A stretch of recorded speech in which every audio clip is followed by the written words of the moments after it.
Welcome to Momentous. I am Pastor Rebecca Great, the pastor mission developer for Momentous and the host for our weekly podcast. At Momentous, we believe that God is present with us in each and every single one of our moments. We believe that our stories are connected to God's story and to one another's stories. We believe that this connection and relationship changes our lives and our entire world. Before we begin, I invite you to take a deep breath in.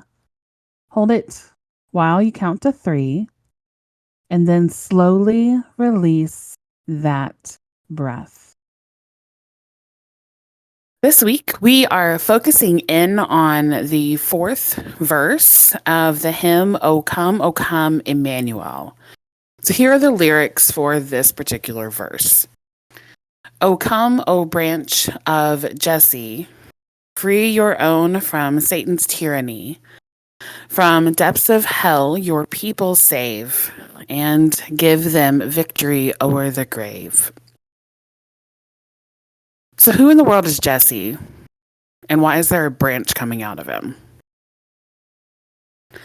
Now, relatively early in the Old Testament, the book of Ruth very briefly mentions someone named Jesse right near the end. And the book of Ruth is only 4 chapters long, and within it we learn how death and loss are cared for by God's people through welcoming in extended family and ensuring that crops were able to be gleaned by those who didn't have food security. And we learn how God works through people from other cultures, through including many of the characters from this book within the genealogy of Jesus that is listed in Matthew. So in the book of Ruth, there is a widow named Naomi who has 2 daughters-in-law who are also widows. Now, at this time, women could not own property, so if they were widowed, they would be married to the next closest male relative in their husband's family. So Naomi tries to send her daughters-in-law back to their families because maybe one of their relatives would be able or willing to take them in. Orpah, one of the daughters-in-law, does this, goes back to her family. But Ruth, the other daughter-in-law, instead promises to stay with Naomi. So Naomi and Ruth travel to be near one of Naomi's relatives named Boaz. Ruth spends her days gleaning the fields for the leftover crops to feed her and Naomi. And eventually Boaz gets word that this is happening, and eventually Ruth and Boaz are married. Now Boaz was the child of an Israelite father and a Canaanite woman who had protected God's people at one point earlier in the Old Testament. And then Boaz marries Ruth, who was a Moabite woman. And it's in these stories that we learn that God's grace and mercy extend outside the boundaries of who had already been determined to be part of God's people. The book of Ruth ends with a very, very brief genealogy about their first or their only child. We don't know how many children they actually had. And it says this about that particular child. They named him Obed. He became the father of Jesse, the father of David. And that David would later become King David. So hold on to this because we are now going to jump to a whole different section of the Old Testament. So also in the Old Testament, there are several books of prophecy. Some are very long, some are very short. Now, tucked near the beginning of the book of Isaiah, there is a prophecy that mentions Jesse. And that prophecy reads, "A shoot shall come out from the stock of Jesse, and a branch shall grow out of his roots. The Spirit of the Lord shall rest on him, the Spirit of wisdom and understanding, the Spirit of counsel and might, the Spirit of knowledge and the fear of the Lord. His delight shall be in the fear of the Lord. He shall not judge by what his eyes see or decide by what his ears hear. But with righteousness he shall judge the poor and decide with equity for the meek of the earth. He shall strike the earth with the rod of his mouth, and with the breath of his lips he shall kill the wicked. Righteousness shall be the belt around his waist, and faithfulness the belt around his loins. The wolf shall live with the lamb, and the leopard shall lie down with the kid. The calf and the lion and the fatling together, and a little child shall lead them. The cow and the bear shall graze, and their young shall lie down together, and the lion shall eat straw like the ox. The nursing child shall play over the hole of the asp, and the weaned child shall put its hand on the adder's den. They will not hurt or destroy on all my holy mountain. For the earth will be full of the knowledge of the Lord as the waters cover the sea."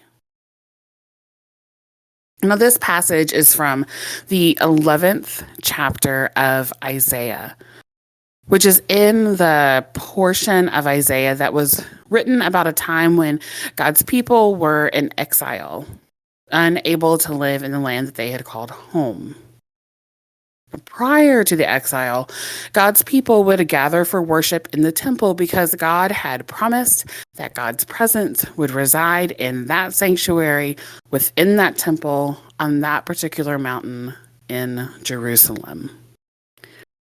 But then the Babylonian Empire moved into the area and destroyed cities and houses and places of worship, marketplaces, infrastructure, everything, including the temple where God had promised that God's presence would always reside. And then a significant portion of God's people were taken as prisoners of war to live elsewhere within the Babylonian Empire, to be separated from the place where they had been told God's presence will always reside. So for them, it felt as though God had abandoned God's people, and they were being physically separated from God by being forced to live elsewhere. The tree of the lineage of King David had been cut down to being a stump. Now, who was the father of King David? It was Jesse. And now, what is prophesied to grow out of the stump of Jesse, according to the prophecy from Isaiah? It's a shoot.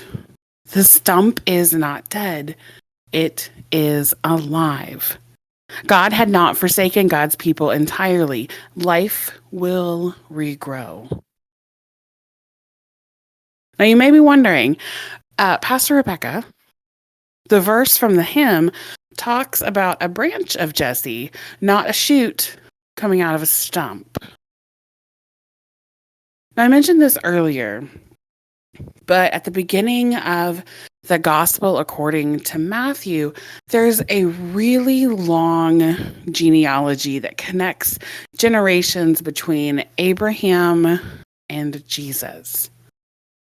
And tucked into that genealogy are names that we have already mentioned in this podcast: Boaz and Obed and Ruth and Jesse and David. And all of that eventually traces down to Jesus, the Messiah, the one who has been promised to be the Savior of the world, the one who is Emmanuel, God with us. This is who this verse of O come, Emmanuel is pointing us toward, drawing on imagery and generations that are woven all throughout our Old Testament scriptures to point us to the hope and truth that God continues to be present with us, even when things feel as though they have been cut down and are nothing but dead stumps. God has not forsaken us. God has not left us. God is here even now, even if it doesn't feel like it. Now, I know we are still near the beginning of a calendar year when all of the hope that is present within well-intended New Year's resolutions might still be existing. Or we're still using all of the brand new planners and notebooks that have promised to keep us organized all throughout the year, or we can at least still find them in that really big pile on our desk.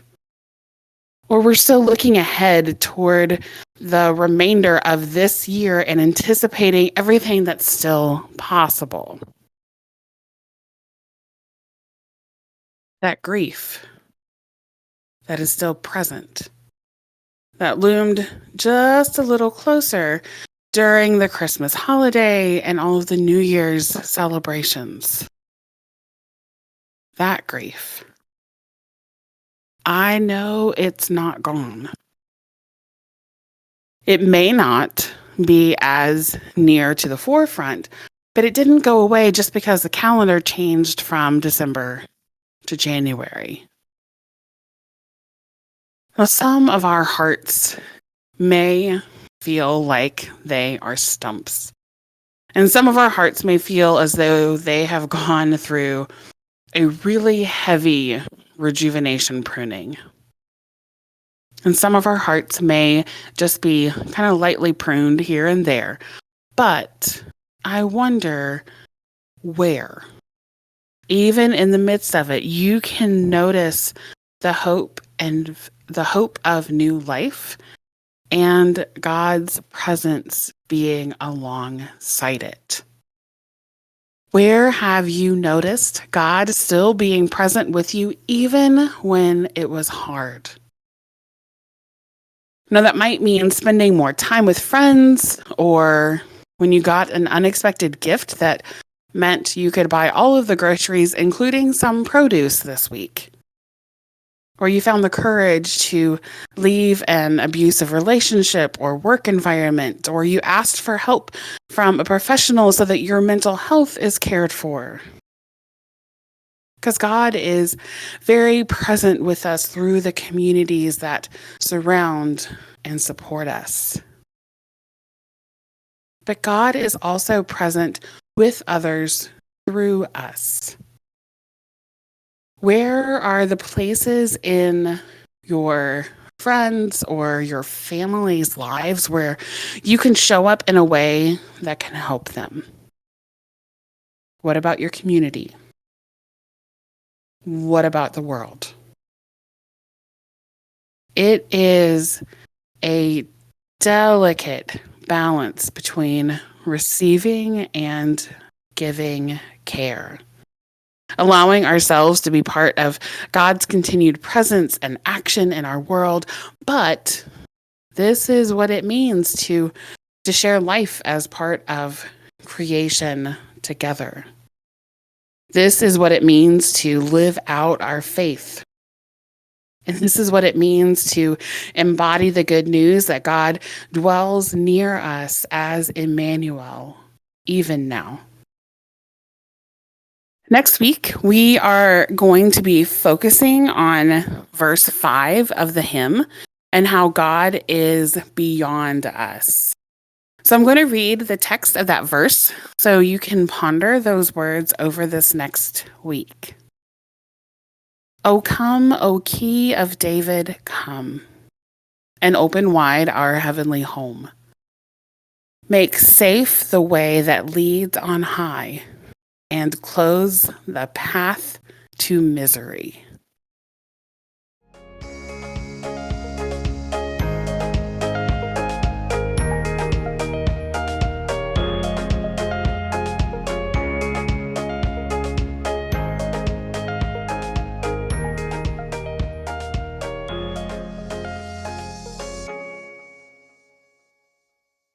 Thank you for joining us for our weekly Moment to Us.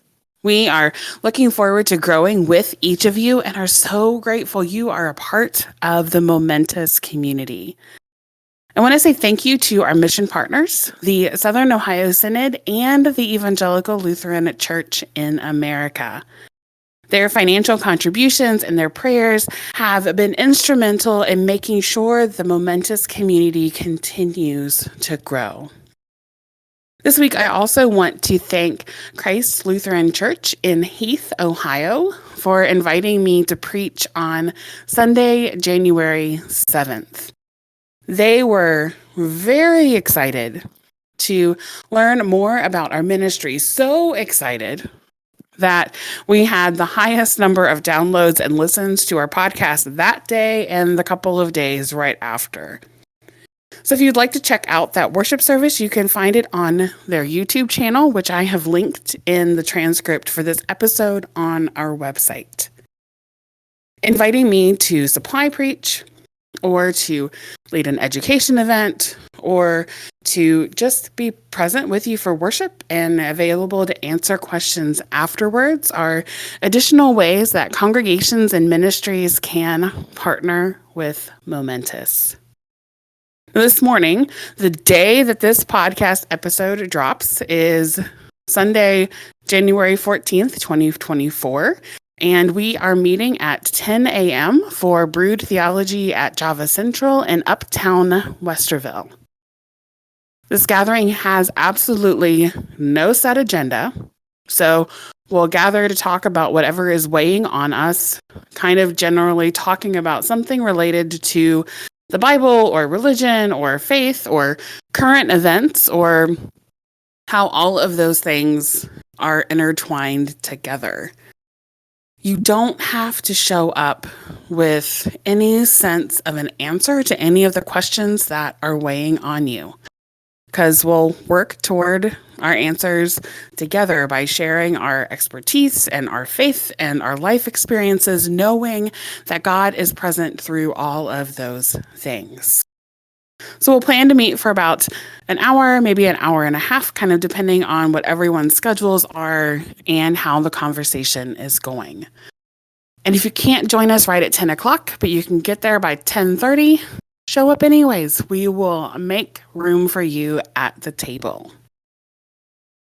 Our next gathering after that will be for Bedtime BS on Sunday, January 28th, 2024 from 7 to 8 p.m. We are going to be meeting on Zoom so that those who can join us for something in the evening but can't leave their houses because of weather, they're not comfortable driving at night, or they have littles at home, whatever the reason, you can join us on Zoom.